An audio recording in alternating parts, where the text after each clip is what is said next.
পাৰ যদি পৰিজন ঘূৰাব পৰাকৈ খৰচ কৰি দিওঁ গোপাল, খৰচ কৰি দিওঁ গোপাল। পুৰুষ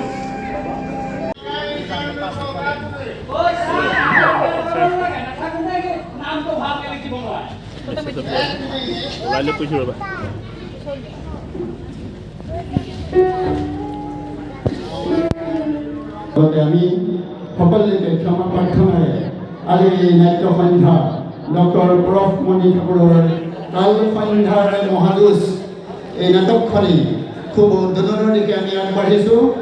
আজিৰ এই নাট্য সন্ধ্যা খুব উদ্বোধন কৰিব আমাৰ অতি মৰমৰ অতি শ্ৰদ্ধাৰ মোৰ একালৰ প্ৰাক্তন ছাত্ৰ ডাক্তৰ অৰুণজ্যোতি হাজৰিকাদেৱে।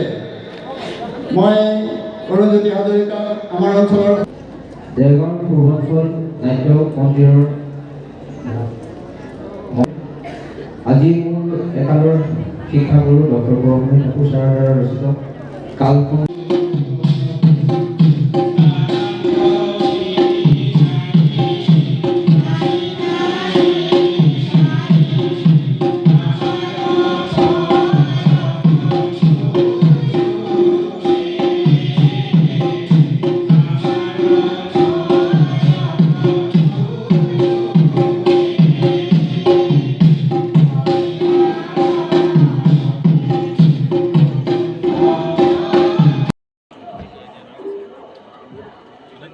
এক্সিডেণ্ট তোমালোকে প্ৰথম বুলি হৈছিল ভিডিঅ'টো আছিলে তুমি থিয়েটাৰত আছিলা মই বোলে ই আকৌ স্ক্ৰিপ্ট লিখি বোলে তেতিয়া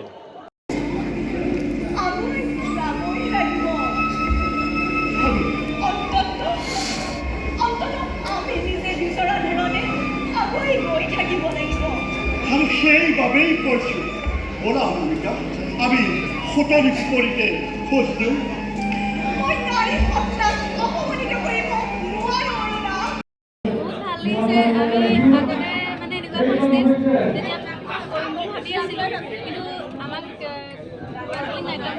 সুবিধা দিছে আমি কৰ্মকৰ্তা তথা গাঁওবাসীক আমি ধন্যবাদ জ্ঞাপন। আজি কি চৰিত্ৰ ৰূপায়ণ কৰিছে আপুনি? আজি মই জুনুকা অৰ্থাৎ জৰ্ণাকৰ ঠাকুৰৰ নাতিনী।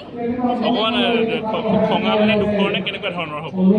সকলোৰে মানে গোটেইখিনি খঙো আছে দুখো আছে একদম প্ৰতিভা ছোৱালী আৰু। ইয়াত প্ৰথম নেকি অভিনয় এইবাৰ নে আগত কৰিছে আপুনি? কৰিছে ইয়াত প্ৰথম চাগে? ইয়াতো প্ৰথম নহয়, ইয়াতো আগতে কৰিছে। ঠিক আছে। এটা দুখৰ সংলাপ কৰিব পাৰিবা নি?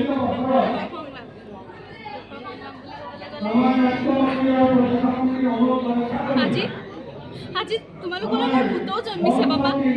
তোমালোকে মোক যি শিক্ষাৰে শিক্ষিত কৰিছা ময়ো সেই শিক্ষাই লৈছোঁ।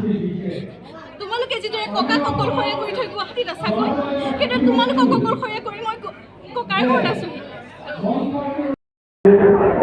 দেৰগাঁও পূৰ্বাঞ্চলিক শান্তি মিলন নাট্য মন্দিৰে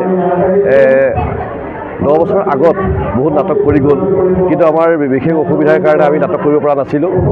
এইবাৰ আমাৰ মহাৰাজ জয়ন্তীৰ প্ৰস্তুতি বৰ্ষ, সেই উপলক্ষে আমি 2খন নাটক মঞ্চস্থ কৰিবলৈ লৈছোঁ। যোৱাকালি এখন নাটক মঞ্চস্থ হৈ গ'ল সমৰেন্দ্ৰ বৰ্মনৰ 26 জানুৱাৰী গধূলি। আজি অনুষ্ঠিত হ'ব, মঞ্চস্থ হ'ব ডক্টৰ পৰশমণি ঠাকুৰৰ ৰচিত এখন সামাজিক নাটক, হাঁহি কান্দিৰে ভৰপূৰ এখন মঞ্চ সফল নাটক কাল সন্ধ্যাৰ মহাযুঁজ। দৰ্শকৰ বিপুল সমাদৰ লাভ কৰিছোঁ। বহুত বছৰৰ মূৰত দেৰগাঁও শান্তি মিলন নাট্য মন্দিৰৰ এই খংগীয়া অঞ্চলত ৰাইজে নাটক উপভোগ কৰিবলৈ পাব। যোৱা নিশা দৰ্শকৰ অভূতপূৰ্ব সাফল্য, অভূতপূৰ্ব মানে দৰ্শক হৈছে আৰু দৰ্শকে যথেষ্ট ভাল পাইছে। গতিকে আমাৰ আজিও নাটক হৈ নিশ্চয় ভাল পাব। আৰু আমাৰ আছে কেইবাজনো ভাল এক্টৰ, মনোজ হাজৰিকা ভাই মনত আছিলে, ময়ো আগতে নাটক কৰিছোঁ। তাৰপিছতে আৰু পুৰণি বহু শিল্পী আছে। সুন্দৰ অভিনয়েৰে আজি নাটক কাল সন্ধ্যাৰ মহাযুঁজ।